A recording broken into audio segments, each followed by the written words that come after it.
خوش آمدید کہتے ہیں آپ کو ایک بار پھر. علماء کرام ہمارے ساتھ تشریف فرمائیں. جناب قبلہ شجاع الدین شیخ صاحب, مولانا کمیل مہدوی صاحب, مفتی عامر صاحب اور جناب علامہ مفتی سہیل حمدردی صاحب تشریف فرمائیں. آپ لوگ اگر کنٹرول روم ہو سکے تو وہ ٹیلی فون نمبر چلا دیجیے گا, میرے پاس اس وقت نہیں ہے, جس پر اب لوگ ٹھیک ہے زبردست, جس سے لوگ سوالات بھیج سکتے ہیں اور انشاءاللہ ہم کوشش کریں گے ان کو شامل کر لیں انشاءاللہ جتنا ممکن ہو. ذرا کچھ فقہی سوالات سے ہی ہم ذرا آغاز کر لیتے ہیں.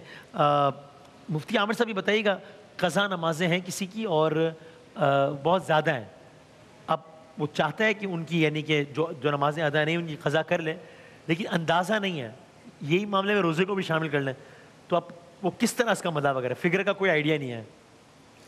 بسم اللہ الرحمن الرحیم. ہاں دیکھیں, پرفیکٹ فگر نکالنا تھوڑا سا مشکل کام ہوتا ہے, لیکن یہ کہ اندازہ ہو سکتا ہے. اندازہ کرنا مشکل نہیں ہوتا, کیونکہ انسان کو پتہ ہوتا ہے کہ میں نے کتنے عرصے نماز پڑھی ہے یا کب سے نماز کی عادت شروع کی. تو نماز چونکہ اگر آج آپ آئیڈیا لگائیں تو 14 سال سے آپ ڈیو کر لیں, فرض کر لیں, ٹھیک ہے, محتاط اندازے کے مطابق. بعض نے 16 سال سے کہا کہ فرض ہو گئی, جو بالغ ہونے کی عمر ہے. ہاں جی, ہاں جی. تو اس 16 سال سے لے کے اگر آج 40 سال 50 سال 60 سال عمر ہے تو اس اعتبار سے 36 سال یا 26 سال بنتے ہیں. اس 26 یا 36 سال میں وہ اندازہ کرے کہ میں نماز پڑھتے ہوں مجھے 5 سال ہو گئے ہیں یا 4 سال ہو گئے ہیں یا 2 سال ہو گئے ہیں یا 10 سال ہو گئے, تو اتنے منہا کر کے باقی جو ہے وہ 10 سال مائنس کر کے 26 ہیں تو 16 سال کی وہ قضا کرے گا. یعنی ایک اس طریقے سے آئیڈیا نکالے گا, اور آئیڈیا نکالنے کے بعد اپنی یاد دہانی کے لیے اگر وہ کوئی ڈائری بنانا چاہے تو ڈائری بنا لے, اور انشاءاللہ یہ عمل اللہ تعالیٰ کو پسند آئے گا اس کا کہ یار اس نے غفلت تو کی تھی لیکن اب اس کو احساس ہوا, تو باقاعدہ یہ جو ہے وہ ان اپنی قضاؤں کو ادا کرنے کا اہتمام کر رہا ہے. ٹھیک ہے, اور یہ بھی کہا گیا ہے کہ پھر جب وہ شروع کر دیتا ہے, خدا نہ خواستہ اس کا انتقال ہو جائے, کمپلیٹ نہ بھی کرے, لیکن چونکہ اس کا ارادہ تھا تو اللہ رب العزت بندہ مومن کے ارادے کے مطابق اس کو اجر اور جزا عطا فرماتا ہے. تو اللہ تبارک و تعالیٰ کی رحمت سے عین امید ہے کہ اس کی نمازیں قبول کر لی جائیں گی. تو جب تک زندگی ہے اس کی وہ قضا کرتا رہے. قضا کرنے کے لیے کہ ایک دن میں جتنے دن کی وہ قضا کر سکتا ہے, اور اب قضا کے اندر کوئی ترتیب باقی نہیں رہی ہے. وہ چاہے تو ایک ساتھ فجر کی کرے, پھر ایک ساتھ ظہر کی کرے, پھر ایک ساتھ عصر کی, یا پھر ایک دن میں روزانہ جو ہے فجر کے وقت کچھ فجر کی, ظہر کے وقت کچھ ظہر کی. عصر کے بعد جو ہے نا وہ قضا اگر کرنی بھی ہے تو وہ پبلکلی نہ کرے, کیونکہ عصر کے بعد نوافل منع ہوتے ہیں, اور نوافل منع ہوتے ہیں تو آپ اگر اس کو مسجد میں قضا کرتے ہیں تو وہ ایک اظہار ہو جاتا ہے اس بات کا کہ یہ اپنی قضا پڑھ رہا ہے. اچھا, اس سبب تو اس سے بچنے کے لیے. اور روزوں میں کیا کریں, یہی سیم فارمولہ اپلائیں, کیلکولیشن کریں. روزوں میں تو اور آسان ہوگا کیونکہ سال میں 30 دن رکھنے ہوتے ہیں نماز. اور پھر بندہ کوشش کرتا ہے نا, چاہے نمازیں اگر اس کے پر ڈیو ہیں یا قرضہ ہے کسی کا, وہ ارادہ کر لے, وہ پہاڑ کے برابر ہو, اللہ تعالیٰ پورا کرواتا ہے. ارادہ ہونا چاہیے. لیکن سر یہ بتائیں, اس میں چونکہ آپ لوگوں نے بتایا کہ نماز تو اگر ایک کسی سے خدا نہ خواستہ قضا ہو گئی ہے تو اس کو ایک نماز کے بدلے ایک ہی نماز پڑھنی ہے نا, لیکن روزے میں آپ نے بتایا کہ ایک روزہ کسی نے جان کے چھوڑا ہے تو ایک روزے کی قضا تو پتہ نہیں ایک ہی ہے. اچھا, ایک ہی ہے. کفارہ جو ہوتا ہے نا, توڑنا جان بوجھ اس کا کفارہ. نہیں کسی نے مطلب نہیں رکھے روزے, استطاعت رکھتا تھا, صحت بھی رکھتا تھا, نہیں رکھے, تو ایک ہی روزہ ہے. اچھا, ایک روزے کے بدلے ایک ہی روزہ ہے. یعنی ایک رمضان کا یعنی 30 دن کے روزے, ایک سال کے 30 ہی روزے ہیں. آپ نے کتنے بنائے ہوئے تھے؟ میں نے تو کہا پتہ نہیں, ایک کے اگر 60 ہیں تو یہ تو پھر کیا ہوگا پھر پتہ نہیں. اچھا, آپ بتائیے گا اس میں فقہی اگر کوئی فرق ہے تو بتائیے گا, ورنہ میں اگلا سوال. بسم اللہ الرحمن الرحیم. چھوٹی سی ایک بات ہے, ٹھیک ہے, وہ یہ کہ نماز کے حوالے سے جب وہ کیلکولیشن کریں تو لازمی سی بات ہے, جب آپ کیلکولیشن کر رہے ہوتے ہیں تو ایگزیکٹ تو آپ کو معلوم نہیں ہوتا, لیکن ایک کم سے کم عدد آپ کے پاس آ جاتا ہے, اتنی تو ہے ہی ہے. اور اس کا طریقہ یہ ہوتا ہے کہ خود آپ اپنے آپ سے سوال کیجئے کہ کیا 5 سال کی قضا ہے, تو اگر اندر سے یہ نفس جواب دے کہ نہیں 5 سال سے تو تھوڑی زیادہ ہے, تو 6 سال کی ہے. اچھا 6 سال کی تو ہے, لیکن 7 سال کی کیا ہے, نہیں 7 سال کا پتہ نہیں. تو جہاں پتہ نہیں آ جائے اس سے آپ نیچے ایک عدد پہ آ جائیے کہ اتنا تو ہے ہی ہے, صحیح منیمم, اور اس منیمم کو انجام دے دیں تو کافی ہے, شرعاً وہ کافی ہے.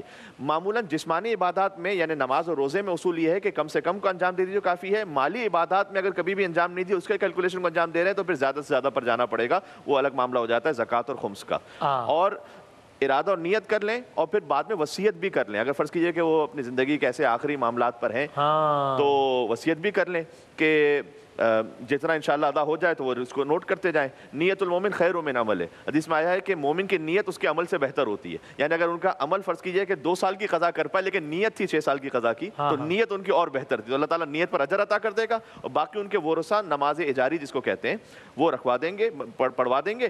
ان کے اپنے مال سے وہ وصیت کر سکتے ہیں، تو بعد میں انشاءاللہ ان کے مرنے کے بعد بھی وہ نمازیں ادا ہو جائیں گی. روزے کے معاملے میں یہ کہ روزہ قضا تو ایک ہی ہے، لیکن اس کا کفارہ فقہ جعفری کے مطابق ہو جائے گا، کیونکہ عمدن روزے نہیں رکھے تھے، لاپرواہی کی وجہ سے نہیں رکھے تھے، کیونکہ کوئی مریض تو تھے نہیں اور سفر پہ تو تھے نہیں، لہٰذا ان کا کفارہ ہوگا. کفارے میں یہ آپشنز ہوتے ہیں جو جیسے آپ نے بیان کیا، وہ جو 60 روزے کا معاملہ ہے، ایک روزے کے عوض 60 روزے وہ کفارے کے ہوتے ہیں. اچھا، لیکن اس میں ایک دوسرا آپشن یہ بھی ہوتا ہے کہ آپ ایک روزے کے عوض 60 فقیروں یا مسکینوں کو کھانا کھلا دیں، پیٹ بھر کے کھانا کھلا دیں، یا 3 پاؤ آٹا یا گندم چاول جیسی کوئی اجناس میں سے انہیں دے دیں. تو انہیں یہ بہرحال حساب کرنا پڑے گا کہ ایک تو انہیں قضا کرنی ہے، اور جتنے قضا روزے ہیں اس کے حساب سے وہ 3 پاؤ کتنا بنتا ہے وہ انہیں پر روزہ فقراء مسکینوں میں تقسیم کرنا پڑے گا. فقہ جعفریہ میں یہ ایڈڈ ایک چیز ہے جو کرنی ہے، یہ کفارہ انہیں انجام دینا قضا تو کرنا ہی ہے، یہ والا کفارہ. بالکل. آپ کچھ پہ کہنا؟ جی بسم اللہ الرحمن الرحیم. فقہی تفاصیل تو آ گئی ہیں. سب سے پہلے تو اپریشیٹ کرنا چاہیے کہ جو بندہ یہ سوال کر رہا ہے نا، نماز قضا ہو گئی یا روزوں کی قضا کا معاملہ، تو نمبر 1 اس کو اپریشیٹ کرنا چاہیے. نمبر 2 یہ سوال کرنا ہی گویا کہ ایک اعتراف ہے کہ بندے نے خطا کی ہے، اور توبہ کا پہلا قدم یہ ہے کہ بندہ اعتراف کر لے. شیطان اڑ گیا تھا، مر گیا. آدم علیہ السلام سے لغزش کا معاملہ ہوا، بلکہ ہم تو سمجھتے ہیں کہ اللہ تعالیٰ نے ہمیں سمجھانے کے لیے ایک معاملہ کرایا، اور آدم علیہ السلام نے اللہ تعالیٰ کی حضور التجا کی. اللہ تعالیٰ نے معاف ہی نہیں فرمایا بلکہ خلافت عطا فرما کر زمین پر بھیجا. تیسری بات یہ ہے کہ جیسے یہ ذکر بھی آ گیا جواب میں کہ اس کے لیے ہم حوالہ قرآن پاک کا دے دیں کہ لا یکلف اللہ نفسا الا وسعها. اللہ نے انسان کو اتنا ہی مکلف یعنی ذمہ دار ٹھہراتا ہے جتنا اس کی وسعت ہے. اور اللہ کا دین بتاتا ہے کہ یرید اللہ بکم اليسر ولا یرید بکم العسر. اللہ تعالیٰ آسانی فرمانا چاہتا ہے، مشکل فرمانا نہیں چاہتا. وہ مفتی صاحب نے پوچھا نا کہ آپ نے کتنا کیلکولیشن کر لی تھی، تو اتنا اپنے اوپر سوار نہ کر لیا جائے کہ پھر بندہ عمل سے دور بھاگنا شروع ہو جائے، تو شروع ہی نہ کروں. بالکل. اور اسی لیے حضور فرماتے صلی اللہ علیہ وسلم کہ الدین یسر، کہ دین آسان ہے. آسان اس معنی میں کہ جہاں شریعت نے آسانی عطا فرمائی ہے اس کو سامنے رکھیں گے تو عمل میں انشاءاللہ آگے بڑھ سکیں گے. صحیح ہے، بالکل. ویسے جی اسی کو لے لیں. ویسے وہ کہتے ہیں کہ وہ شبہ قدر میں وہ 1 رکعت یا 2 رکعت کوئی نماز پڑھ لیں تو وہ 1000 رکعت کے برابر ہو جاتی ہے. تو یہ جو سارا آپ نے بتایا سب کو چھوڑ کے اگر وہ کر لیا جائے، یہ تو میں نے ایسی بات کر دی کہ مائک نے بھی میرا ساتھ چھوڑ دیا اس بات میں. ہاں بسم اللہ الرحمن الرحیم. صلی اللہ علیہ وآلہ وصحبہ وبارک وسلم. وہ تو آپ فرما رہے ہیں کہ کہتے ہیں نا جتنی ہو قضا ایک ہی سجدے میں ادا ہو.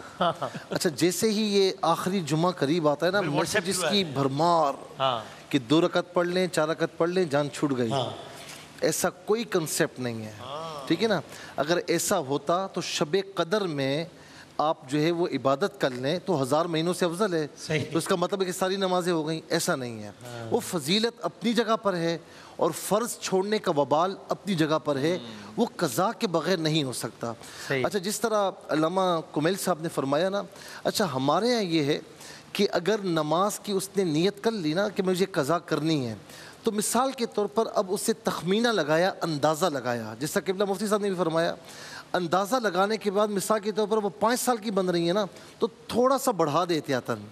اچھا جی یہ فرمائے کم، تو ہمارے یہاں یہ کہ تھوڑا سا احتیاطاً بڑھا دے. وہ احتیاطاً ہے، نہ بھی بڑھائے تو کوئی حرج نہیں ہے، احتیاطاً بڑھا دے. اور اگر خدا نہ خواستہ اس سے پہلے انتقال ہو گیا تو نیت المؤمن خیر من عملی، کہ مومن کی نیت اس کے عمل سے بہتر ہے، تو اللہ رب العالمین معافی عطا فرمائے گا. لیکن اس کے ورثاء کو چاہیے کہ نمازیں چھوڑی ہیں تو اس کے بدلے میں یعنی فدیہ دے دے. جتنی نمازیں چھوڑی ہیں تو دن کی 6 نمازیں بنیں گی، ٹھیک ہے نا، 5 نمازیں اور وتر، تو اس کا فدیہ دے دے. تو انشاءاللہ اللہ کی رحمت سے امید ہے کہ اللہ رب العالمین اسے معافی عطا فرمائے گا. ٹھیک. میں ایک سوال اور سب سے قبلہ پہلے آپ سے شروع کر لیتے ہیں راؤنڈ کے.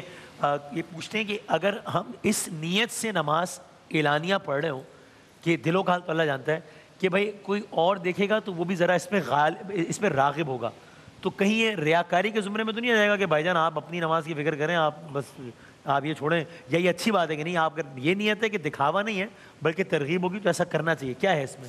دیکھیں ریاکاری اور اخلاص میں نا ایک بڑا باریک فرق ہے. اچھا ٹھیک ہے نا، باریک لائن ہے. ہاں باریک لائن ہے.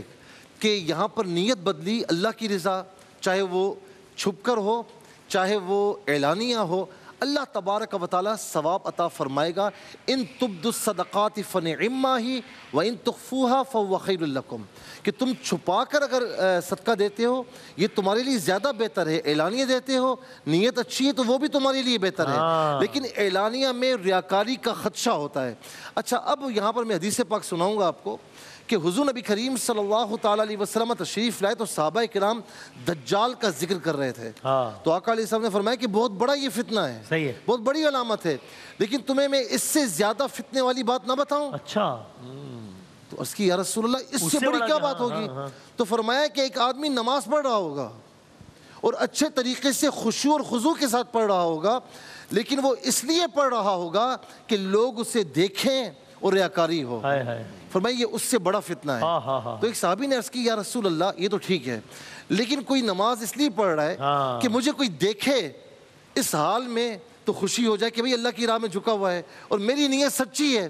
تو فرمایا کہ اس میں کوئی قباحت نہیں ہے. اگر کوئی بڑی شخصیت ہے اور وہ اعلانیہ صدقہ دے رہی ہے یا اعلانیہ نماز یا نوافل پڑھ رہی ہے کہ لوگوں کو ترغیب ملے تو انشاءاللہ اس میں اسے ثواب ملے گا، اس میں کوئی ریاکاری نہیں ہے. صحیح، بالکل ٹھیک ہے. مفتی عامر صاحب یہ بتائیں، یہ فقہی طور پہ سوال ہے، اخلاقی پہلو اس کا میں بعد میں شجاع بھائی سے پوچھتا ہوں کہ یعنی دو لوگوں میں صلح کروانے کے لیے کوئی بات فیکچولی انکریکٹ کر دینا، فیکچولی انکریکٹ کرنے کو ہم جھوٹ بولتے ہیں، کو جھوٹ کہتے ہیں، اس اعتبار سے یہ ٹھیک ہے؟ اس کی مثال یہ ہے کہ بھائی فلاں کسی کے بارے میں بہت بری رائے رکھتا ہوں، لیکن مجھے پتا ہے کہ میں نے اس کو یہ کہا کسی کو کہ یار نہیں وہ تم اس کے بارے میں سوچ رہے ہو، ویسے ایسا معاملہ نہیں ہے، میری بات ہوئی تھی، وہ کوئی اتنی بری رائے نہیں رکھتا تمہارے بارے میں، یہاں سے اس کا دل نرم ہو جائے گا. تو یہ کرنا ٹھیک ہے اس نیت سے کرنا؟ یہاں بالکل ایسا جھوٹ جو کہ صلح اور خیر کا باعث بنے وہ اس سچ سے بہتر ہے جو فتنے اور فساد اور شر کا باعث بنے. ٹھیک ہے. لہٰذا آپ نے جو سوال کیا اس کا جواب یس میں ہی ہے کہ ایسے موقع پہ اگر کسی کے بارے میں کوئی اچھی رائے دے دی تاکہ اس کے دل سے میل ختم ہو جائے تو کوئی حرج نہیں ہوتا. لیکن بعض اوقات ایسا ہوتا ہے کہ کوئی سامنے والے کو فیصلہ کرنا ہوتا ہے، رشتہ کرنا ہوتا ہے، کانٹریکٹ کرنا ہوتا ہے، تو یہ دونوں مقامات کو الگ کر لیا جائے کہ آپ کی غلط رائے کی وجہ سے وہ غلط جگہ پہ آپ نے غلط انکوائری دے دی وہاں آگے رشتہ ہو گیا، یہ فرق. وہ جو آپ نے بات ذکر کی نا مقصد خیر ہو، صلح کرانا ہو تو وہاں تک بالکل درست ہے. ایک اور میں جلدی سے آپ سے پوچھ لیتا ہوں، جو واجب سجدے ہیں قرآن پاک میں تو وہ تلاوت کے دوران اگر وہ آیت پڑھی تو اسی وقت سجدہ کرنا واجب ہے یا انسان سوچے کہ ابھی میں تلاوت کمپلیٹ کر لیتا ہوں اس کے بعد کر لوں گا؟ اسی وقت افضل ہے. اچھا. لیکن تاخیر سے بھی کیا تو قضا نہیں ہوگا، ادا ہی کہلائے گا، اس وقت کرنا افضل ہے. صحیح ہے. آپ پہلے شروع بتا دیں پھر میں آخر میں آپ سے کہ یہ امر دو لوگوں میں اختلاف کرانا یہ کتنا ناپسندیدہ ہے اور دو لوگوں میں دوستی کرانا یہ کتنا پسندیدہ عمل ہے اللہ کے لیے؟ بسم اللہ الرحمن الرحیم. قرآن حکیم فرماتا ہے سورہ حجرات میں انما المؤمنون اخوة فاصلحوا بین اخویکم. سارے ایمان والے آپس میں بھائی بھائی ہیں، بس اپنے دو بھائیوں کے درمیان صلح کرا دیا کرو. اب یہ سوال کہ دو لوگوں میں دراڑ پیدا کرنا، اختلاف پیدا کرنا، لڑانے کی کوشش کرنا، تو یہ اسٹریٹ شیطان کا ایجنڈا ہے. ایوقع بینکم العداوۃ والبغضاء، شیطان چاہتے کہ تمہارے درمیان بغض اور عداوت پیدا ہو جائے. اور رحمان کی چاہت کیا ہے کہ ایمان والے آپس میں مل جل کر رہیں. مفتی صاحب نے فقہی مسئلہ بھی بیان فرما دیا اور اس کی وضاحت بھی ہمارے سامنے آ گئی کہ دو افراد کے درمیان صلح کرا دینا اتنا بڑا آبجیکٹو ہے کہ بظاہر اگر کوئی خلاف واقعہ بات بیان کرنی بھی پڑ جائے تو اللہ کے رسول علیہ السلام نے اس کی گنجائش عطا کی ہے. اور حدیث میں آیا کہ میں تمہیں وہ عمل بتاؤں جو نفل نماز، نفل روزے اور صدقہ خیرات سے زیادہ افضل ہے. وہ یہ کہ دو افراد کے درمیان صلح کرا دینی چاہیے. یہ نفل نماز، روزے اور صدقے سے زیادہ افضل اس کو بتایا گیا. اور جہاں تک لڑانے کا تعلق ہے تو میں عرض کر چکا ہوں کہ وہ شیطان کا ایجنڈا جو پائے تکمیل کو پہنچ رہا ہوگا، لڑانے والی بات. اتنی سخت بات. صحیح. جاتے ہوئے کومل صاحب ایک سجدے کے حوالے سے اگر کوئی اختلافی رائے تو بتا دیجئے، اور دوسرا کیا فقہ جعفریہ کے مطابق اس میں کوئی اختلاف ہو تو سحر کے دسترخوان پہ بتا دیجئے گا کہ بعد از مرگ عطیہ کرنا فقہی طور پہ الاؤڈ ہے فقہ جعفریہ میں؟ آنکھیں عطیہ کر دیں جی کوئی تو عام حالات میں الاؤڈ نہیں ہے. نہیں ہے عام حالات میں الاؤڈ نہیں ہے. اس کی کچھ ایگزیمشنز بنتی ہیں اور وہ کم ہے، یعنی ریئر ہیں. وہ ریئر ہیں کہ جس میں ایک کیفیت یہ آ جائے کہ ڈیپینڈ ہی اس پر کرتا ہو ایک انسان کہ جو اس وقت اسی وقت ضرورت ہے کسی کو اور اس کی زندگی ہی اسی پہ ڈیپینڈ کر رہی ہے کہ یہ اسے دے دے. اچھا, مثال کے طور پر تو اس میں بعض فقہاء کرام نے اس کو ایگزمپٹ کیا ہے. جنرلی اسپیکنگ جو ہے نا اس کو الاؤڈ نہیں کیا گیا. ایک بات اور بھی اور ٹھیک ہے چلے آپ پوچھ لیجیے, کیونکہ یہ جو سلوح والی بات ہے نا اس میں خالی جملہ کہنا چاہوں گا کہ دو مسلمانوں مومنین کے درمیان سلوح کروانا, اور اس سے بھی زیادہ اہم اور افضل آج کل کے حالات میں اور احادیث کی روشنی میں بھی ہے میاں بیوی کے درمیان. جو خاندان ٹوٹ رہے ہیں نا ان کے درمیان بھی اگر سلوح کرواتے ہوئے بظاہر ایک ایسا بات کہنی پڑ جائے جو واقعے کے خلاف ہو تو آپ کہہ سکتے ہیں. بلکہ حدیث میں آیا ہے کہ اگر کوئی شوہر و زوجہ کے درمیان سلوح کروانے کے لیے اپنے گھر سے باہر نکلے تو اللہ ہر قدم پر اسے شہید راہ خدا کا اجر عطا فرماتا ہے. اتنا اہم ہے اس لیے کہ شیطان کا سب سے بڑا حربہ یہ ہے کہ وہ آپ کے فیملی انسٹیٹیوشن کو تباہ کر دے. جہاں فیملی تباہ ہوئی وہاں گناہ کا راستہ کھلا, بے راہ روی کا راستہ کھلا. اس لیے بہت بہت بہت زیادہ اہم ہے. شوہر اس میں خاص طور پر اللہ تعالیٰ نے انہیں ایک حاکمیت بھی عطا کی ہوئی ہے تو اس میں دل بڑا کریں اور اپنے غصے کو ضبط کریں, اور جو ہماری مائیں بہنیں سن رہی ہیں وہ بھی اس بات کا اہتمام کریں کہ اگر وہ صبر کر لیں شوہر کی کچھ بد اخلاقی پر, حدیث میں آیا ہے تو اللہ سبحانہ و تعالیٰ انہیں قیامت میں بی بی فاطمہ الزہرا سلام اللہ علیہا کا ہم نشین قرار دے گا. اللہ اکبر. اتنا اجر ہے کہ آپ رسول اللہ کی بیٹی صلی اللہ علیہ وآلہ وسلم ان کے ہمسائے میں قرار پائیں گی اگر آپ اپنے گھر کو بچانے کے لیے صبر کر لیں. تو یہ تو اور بھی زیادہ اہم ہے. بالکل جزاک اللہ. اگر اس میں کچھ ہو تو ایڈیشن تو ابھی ہم بریک پہ جا رہے ہیں, پھر آپ سار کے دسترخوان میں انشاءاللہ اس میں. بہت شکریہ تمام علماء کرام کا. ایک وقفے کے بعد ہم اپنے کوئز کے سیگمنٹ کے ساتھ حاضر ہوتے ہیں انشاءاللہ.